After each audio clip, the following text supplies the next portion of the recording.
Alrighty. Thank you for everyone who's just popped in, and for those who are watching this recording at home. Welcome to the Social Housing Charter Town Hall. We are going to be talking about the changes that are going to be happening to the Social Housing Developers Charter. Give you a little bit of background on them, and Tiffany, the interim CEO of the Seattle Social Housing Developer, is here to walk us through these changes and answer folks' questions. Um, so I'm gonna dive us on in. Just a quick little look at our agenda. It's not super packed. Kind of welcome everybody in. I'm gonna go through a quick background on the charter creation for those who were maybe not as plugged in for I-135 days. Tiffany is gonna run us through a review of the charter changes. Just a heads up, it's going to get a little wonky. So we're going to have two breaks for Q&A, one in the middle and then one again at the end because we're going to be looking at some like legalese stuff. It's going to be super fun. But yeah, that's basically what we've got going on tonight. So buckle up and we are going to get into some legal language changes. Tiffany, do you want to share anything before we jump in?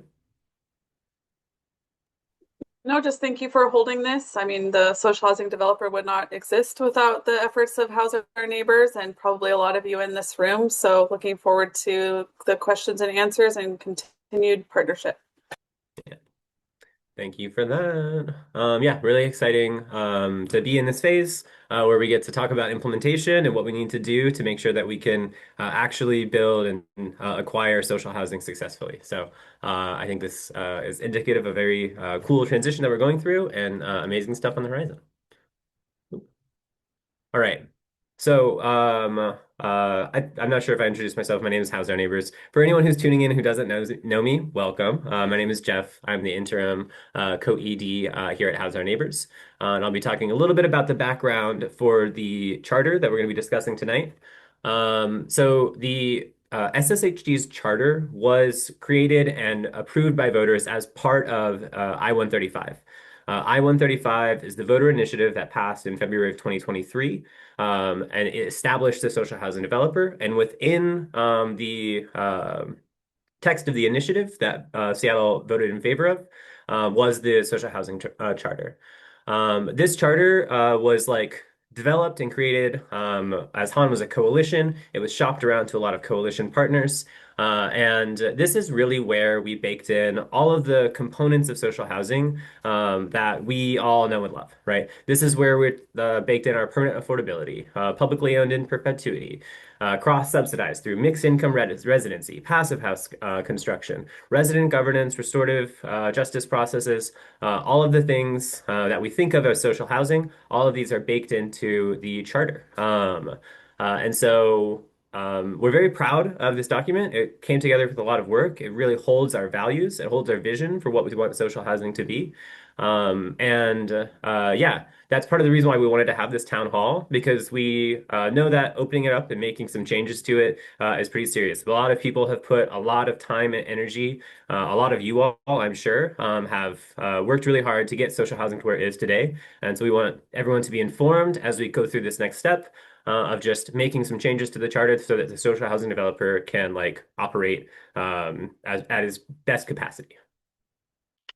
So with that, what we're talking about today is some edits to the charter. As we have moved into this phase of implementation, and kind of like started the process of looking at acquisitions and developments and bringing folks on, a few issues have come up with the charter that we just didn't anticipate when we wrote it. And so we are now going through this period of identifying what those issues are, figuring out fixes that still uh, enable the social housing developer to move forward in alignment with our values and our vision, but allow it to like do the work because like fundamentally what we want to see is social housing be successful. So Tiffany is going to go through all of these details, but I'll just kind of preempt it by saying there's like some bigger changes, and then there's a lot of like just kind of smaller language changes. The bigger changes fall into these four main buckets that you see in front of you. Enabling access to loans for development and acquisition. The second one is pausing resident governance until a thorough process can be developed. allowing private ownership of ground floor commercial space if that is something that the social housing developer wants to do. It's just allowing it to do it. And then allowing the SSHD, if it wants to create distinct entities to own and operate buildings if desired, which sounds like kind of weird, but Tiffany is going to go through that when we get there. Then some other smaller changes that are mostly just about clarifying some vague language, improving some definitions, and there's some like legal compliance changes where some stuff we wrote in there needs to be tweaked just to make sure everything's on the up and up. So I think that's about the background that I'm coming into with. Tiffany, do you want to add anything more before we dive into the amendments themselves? All right. Well, with that, then we're going to just start with our first big bucket, which is enabling access to loans. And I'm going to hand it over to Tiffany to say more. Thank you, Jeff. And yeah, good evening, everyone. I'm Tiffani McCoy again, she, her pronouns. I'm the interim CEO at the Seattle Social Housing Developer, but prior to that, I was the co-executive director at House Our Neighbors and the campaign manager for the initiative alongside the amazing steering committee and volunteers to create and then to fund the social housing developer. Um, so this charter, as Jeff said, is really, really close to my heart as well. I would never want to change anything in the charter that would get away from our original intent, but we do want to allow a little bit more nimbleness and also do some of this compliance and legal cleanup. And as Jeff said, the first bucket, the first like enabling bucket that we want to change is our ability to take on traditional bank debt by being able to put our buildings up as collateral. I will say, as one of the drafters of the social housing developer, we did not intend to not be able to take out bank debt to accelerate the acquisition and development of social housing. However, how the language was drafted and how it is being interpreted by banks, by lenders, by lawyers, by even in the city attorney and city central staff, is that we could not put our buildings up as collateral to take on traditional debt. And we want to do that because we want to accelerate our pipeline and our acquisition process. So this is one of the big changes. Jeff, would you want to change the slide? And this is how we will allow for the social housing developer to be able to take on traditional debt. There is other debt that the social housing developer could take on right now, but not that traditional bank debt that we really want to be able to take. I know with that, there have been concerns that have been voiced, valid concerns that have been voiced about what if the social housing developer over leverages itself on purpose in order for the bank to come in and seize a property so that it is no longer a social housing unit in the portfolio. And to that, I say that is an incredibly unlikely scenario. That doesn't mean it isn't an impossibility. However, you all probably know that we've baked in a lot of checks and balances in the charter. One is the majority of those governing board members are residents. They're renters now that are appointed by the Seattle Renters Commission, but very soon those will be actual residents that live in social housing who will be on the governing board, the majority of the governing board. So it is incumbent upon me as a staff member of the social housing developer to make sure that we are also educating board members, that we're educating residents to be able to read operating pro formas, which is just like the balance sheet of how much things cost to run in any individual building. And it's important for us to teach fiscal management of a housing developer. So those are the things that we will do to make sure that this doesn't ever happen.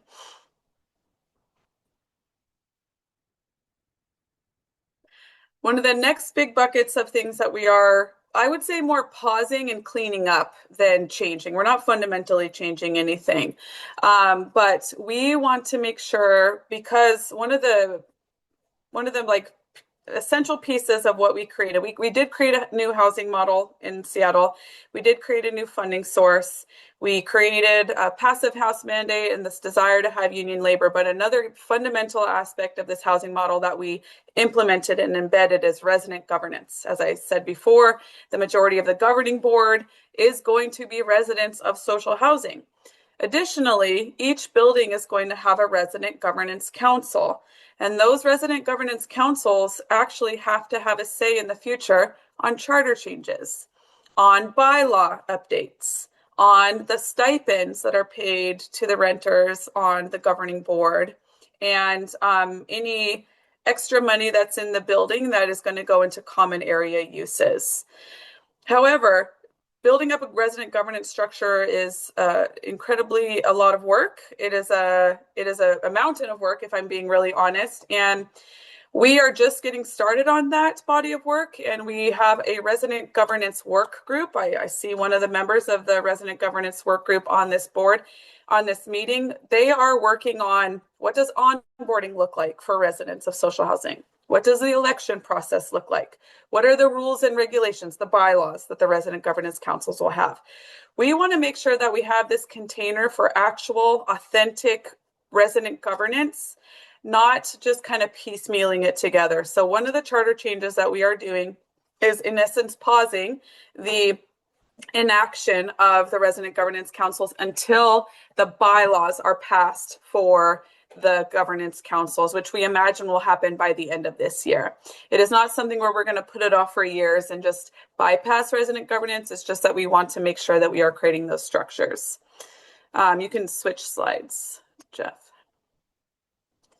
Another really big cleanup that we need to do is right now, even though this is not how the drafters of the social housing charter intended, this section in Article 7 is being interpreted by the SSHD's lawyers and the people in the city that on day one of the social housing developer owning a building, all of the renters on the governing board, 7 of the 13, would immediately lose their spot. They would lose their seat, and those would need to be filled immediately by residents in our new acquisition. We absolutely did not intend this. If you look in the charter, you'll see that we even staggered the initial terms of all of the board members because we never wanted a wholesale turnover of leadership and knowledge. So we want to make sure that the renters who are currently appointed by the Seattle Renters Commission get to fill out their terms. So we need to add in this language in red to ensure that those members that have been appointed by the Renters Commission get to finish out their term. And then once they finish out their term, the elections in the resident governance councils will take place to be able to take over those seats. Additionally, we don't want to also concentrate power of one whole building onto the governing board of the social housing developer. We want to make sure that folks are elected across like our housing portfolio, it's called.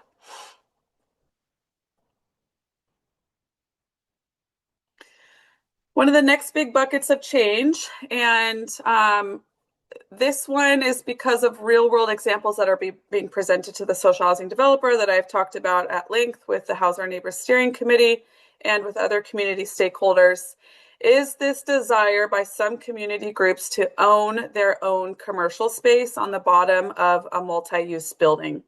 In the current charter, the social housing developer has to own everything in the building, the commercial space, the land, the housing.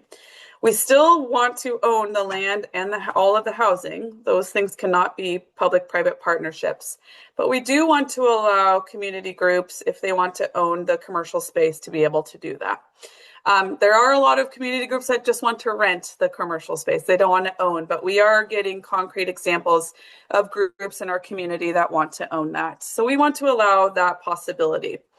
We still are going to be putting in a couple of guardrails, though. One is the right of first refusal for that commercial space. Let's say hypothetically, we enter into a condo structure. Let me be really, really clear. What I mean by condo structure is not a condominium association where you have multiple people owning their individual units and then you enter into a homeowners association. No, that's not what we are doing. All of the housing still has to be owned fully by the social housing developer. That is really non-negotiable. But the commercial space good. So this is still going to be entering into a condo structure.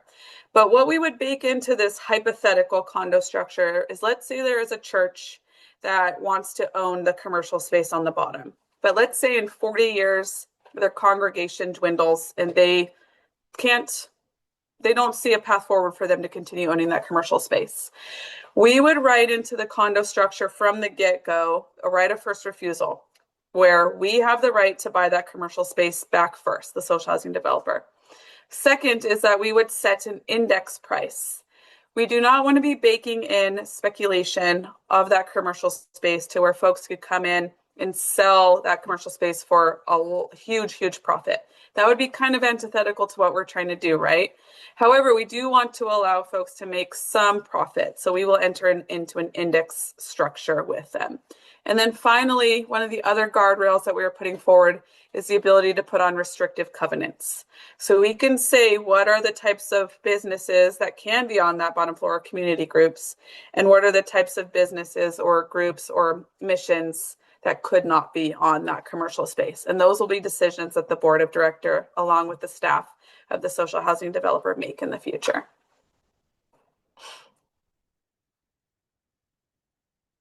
And these are the two that we are talking about changing, where we are in Article 2, Section 2-1, allowing for the commercial to be owned by someone else. But then in Article 2, Section 3, adding Section 9, this is where we, in our relevant agreements for a condo structure, have that right of first refusal, and then the index pricing.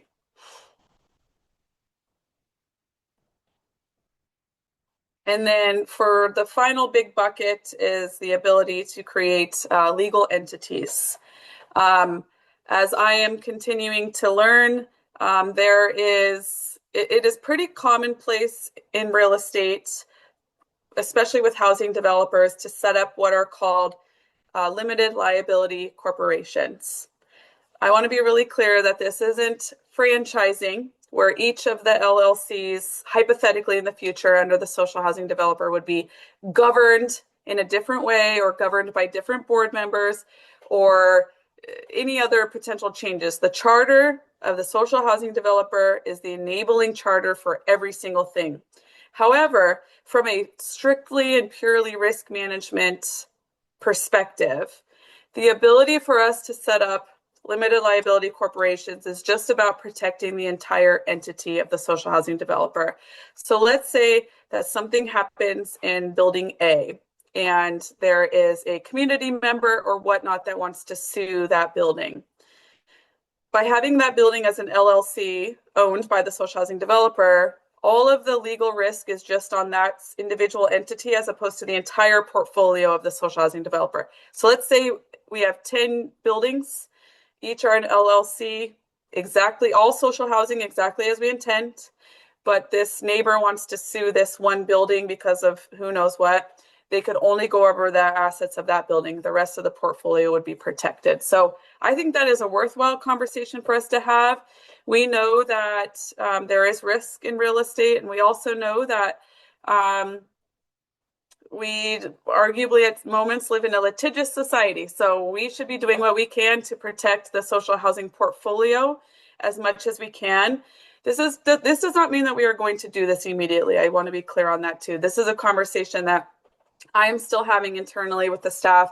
The board is going to be having, we'll be doing some, cost benefit analysis, but at least this allows us the opportunity to do this if we want in the future to protect the portfolio as a whole. And then here are the specific amendments in the articles. And again, as you'll see in the first one, any of these entities that we would create have to be owned and controlled still by the public developer, by the social housing developer.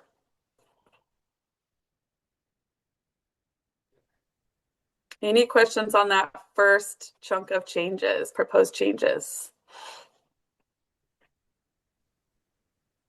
Hi, Tiffany. I have a question. My name is Claire Ramos. My pronouns are she, her. I'm curious about what are these community orgs who are interested in buying over renting in those spaces? We are in active negotiations right now, Claire, with a specific group in, I'll say, Council District 2. And so I cannot say that at this moment. Okay. And then what kind of, I know you mentioned quick guidelines of what type of businesses that would allow. What are those guidelines? Those are for the board to decide. So do we just allow, churches, community-based organizations, grocery stores, what which grocery stores? Are they community grocery stores? Are they grocery stores that have a national presence or a multinational presence? These are all decisions that will go before the board of directors whenever we were to enter into one of these condo structures where we are not also owning the commercial space on the bottom. Gotcha. Okay. And then one last question is Please. what is the benefit of selling that versus just leasing it out to these businesses?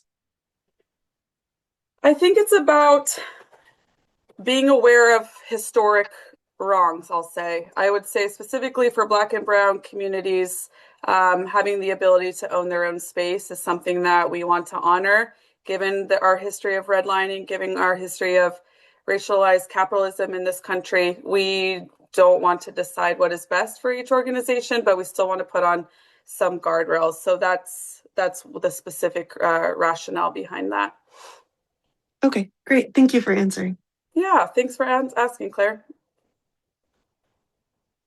Other folks are encouraged to ask questions. That's what this whole thing is about.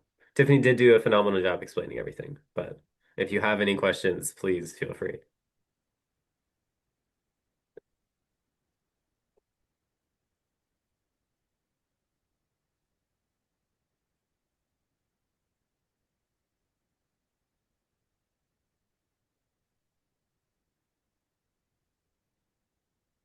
Well, there will be another section for questions after these next articles we're going to go through. So if you're thinking of something and it comes to you later, you'll have another chance. With that, on to the super in the weeds. You thought we were in the weeds now. Just wait. We're getting more in the weeds. All right. So some of these additional changes are going to be what council or an executive branch would refer to as technical changes. I'll get into those. But also some of the amendments are updating some of our definitions, given the amendments that I just previously spoke to. So yes, can you go to the next slide, Jeff? So let me just step back though and share why we have why even though we intend when we set out to do these charter updates, it was around like 2 or 3 changes, and why there's actually like 15 changes is a lot of those are technical changes, and let me tell you why that is. When we were drafting Initiative 135, we looked at the laws that govern public development authorities, which SSHD is. And the first 2 rights bestowed upon PDAs are 1, the right to sell housing, and 2 is the right to enter into a public-private partnership. Those are 2 things we did not want to have in the Social Housing Developers Charter.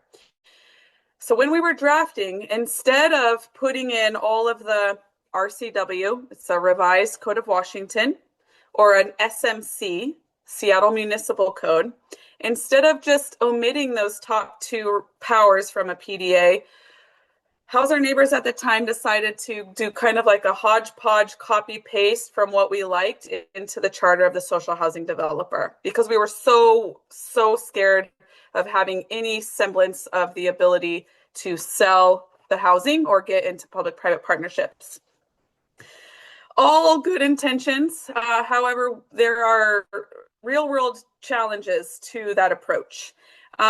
So much so that there are bonding attorneys in the city of Seattle that don't know for sure if we have the right to bond.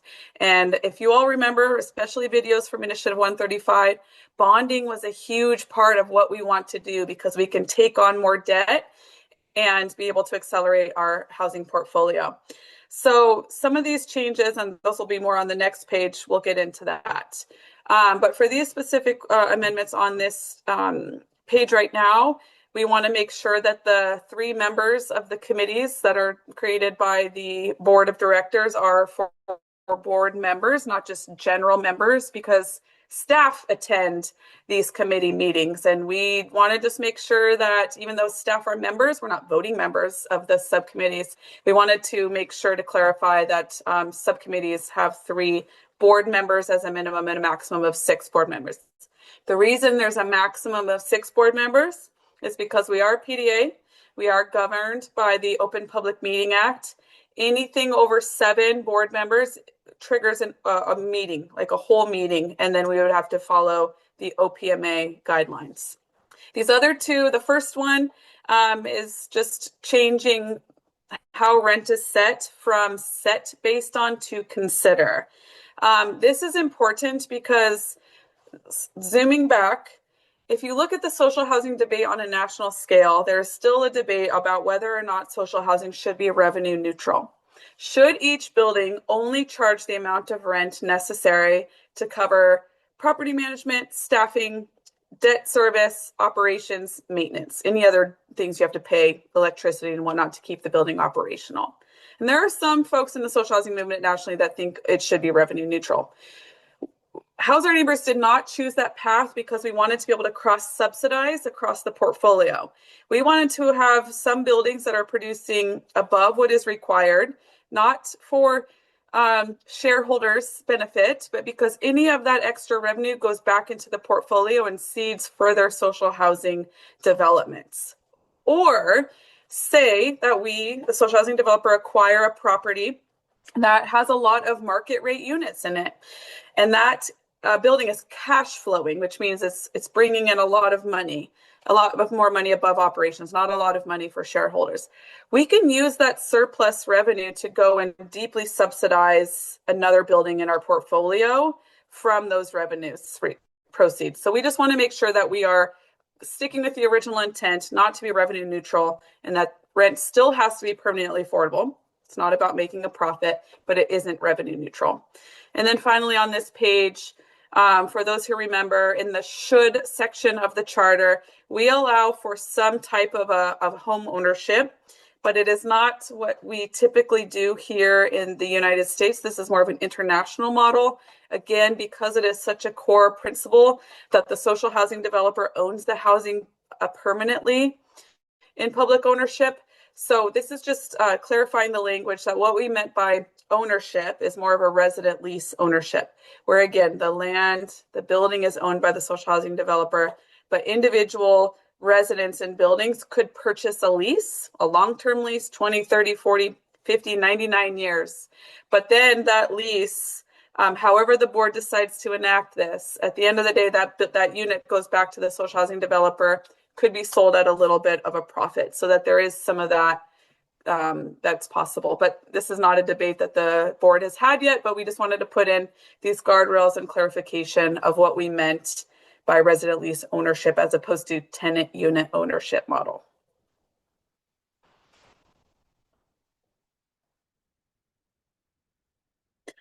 And then, yes, so this first one, it is just clarifying. We have a 13-member governing board. One of the members of that board of directors is always appointed perpetually by the Green New Deal Oversight Board. We want them to have expertise in green development.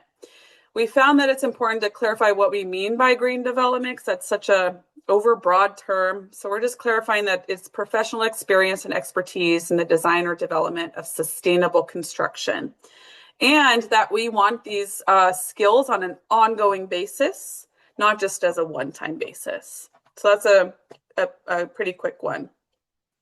The second is we are deleting this section wholly from underneath the resident governance section, because we don't want to get into a space where we are having individual renters in a building going out into the community and finding managerial policies and then thinking that they're going to come bring those back to staff and have those managerial policies be implemented. I do not want to set up ever empowerment that is false, or empowerment that is not something that I can deliver on. We have multiple checkpoints and checks and balances on staff. We do want to create our own property management company with the board's input, with a new board subcommittee that's going to be a resident governance subcommittee, and by having direct conversations with social housing residents in the future about what managerial policies we should be enacting. But we need to do this in a streamlined, clear fashion, as opposed to people going out on their own and doing this work and then bringing it back and thinking that we're going to implement that. So that's the change to that section. And then this last one is based on the fact that, as I talked about in the previous slides, um, social housing can now also have that commercial space either owned by us or sold to a private entity, a community entity, and that we have the ability to in the future potentially set up those LLCs. We just needed to broaden these definitions a little bit to encompass that we have the authority to do those powers. But again, the housing is still owned and the land is still owned permanently by the social housing developer. And then these are those same definitions on the bottom at the last one, but we are adding a new section at the end, very end of the charter under miscellaneous, just having these definitions be the guiding definitions for the social housing developer. And we are updating our restorative justice definition. Got some really clear feedback that the restorative justice definition that we had previously was more of a criminal legal definition. And it was a bit ambiguous to where it was potentially putting unintended risk onto the social housing developer to have to pay out or just enter into legal situations where there wasn't a clear definition of what it means to cause harm.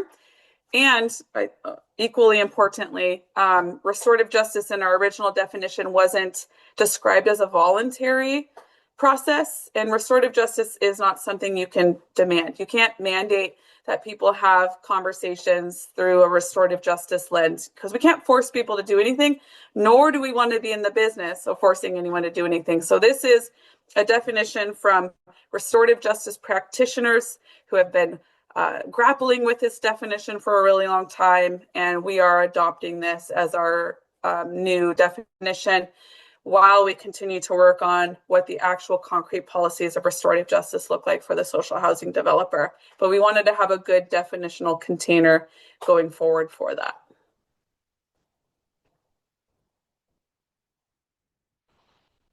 And then this is where we're getting into that legal compliance that I talked about earlier, and allowing the social housing developer to for sure have bonding authority, to for sure be able to take on debt, to for sure be able to own buildings, by putting in all of the RCW's revised Code of Washington and all the Seattle municipal codes, SMCs, that give us all of the powers that a PDA has, except as otherwise limited by this charter. That's where we get into the inability to sell housing and to enter into public-private partnerships.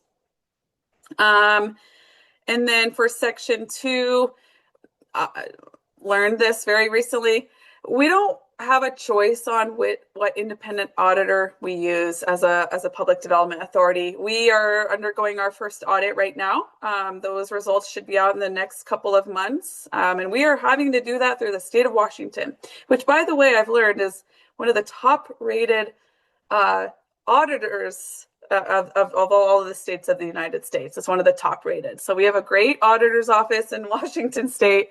They're doing tremendous work. It's important for us to be accountable. It's important for us to open up our books. I, again, don't want to give false impressions of power when there isn't. And we don't have a choice. We have to use the state of Washington auditor when they call upon us. So it's just changing that out of the constituency powers. And then finally, in the Code of Ethics, these 8 words were omitted in the original charter of the social housing developer. So in order to be completely in compliant with the SMC listed there, 3.110.570, we need those words in red just to be completely compliant.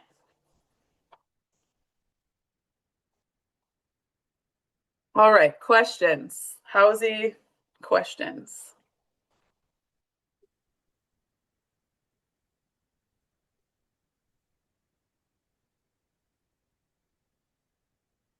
And if it's helpful, I can like kind of go back through our slides to remind everybody of what all we just talked about.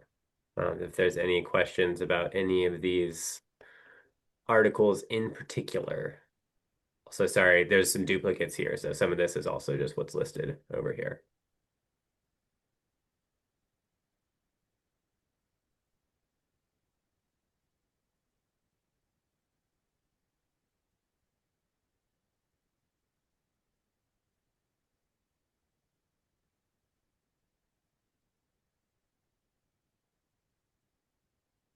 Well, while we have some space, I just want to say, on behalf of House Our Neighbors, thank you very much, Tiffany. This is people can still ask questions, but just while we're waiting for people to decide what they want to ask questions about. Thank you so much, Tiffany. We have been poring over this charter with Tiffany for months now, to get to the point where we are able to come and give you this presentation, as kind of clearly as we've been able to, has been lots and lots of iterative work. And I'm just very grateful that Tiffany has gone through the painstaking process of talking with us. We've then been able to go and talk with other organizations who have been supportive of social housing for a very long time, to get the support of other folks as we kind of go through this and attempt to do these changes that, in our mind, are big changes, as transparently as possible. It's a big part of why we're coming to you tonight. And this is all possible because Tiffany is so open and collaborative with us, with the board, with everyone involved in this process. So it's been really